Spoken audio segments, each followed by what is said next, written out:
We're here at the DoubleTree Downtown Los Angeles, checking out our room.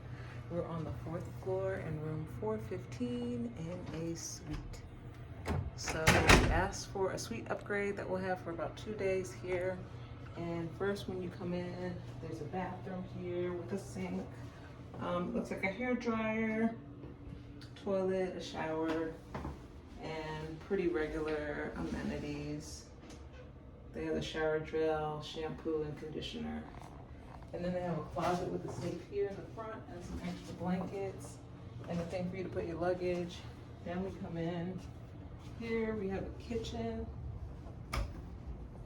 I didn't actually check if they have pots and pans, but it has a little mini fridge and a microwave on the counter, and then some more cabinets.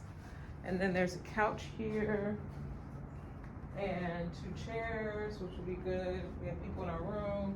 And there's also a desk here and a TV, windows across, and then into the bedroom portion. We already started to unpack a bit, but a king size bed, and then a closet with an ironing board, a sitting area here with a lamp and a TV, and another wall of windows. So pretty nice suite. 4th floor is the view. What they told us is the floors 11 and below have renovated rooms, but above 11 are not renovated. I'm not sure what the unrenovated rooms look like. This looks like it was renovated maybe a while ago. It doesn't look like it was renovated yesterday or anything, but a nice large suite here at the DoubleTree in downtown Los Angeles. Like and subscribe.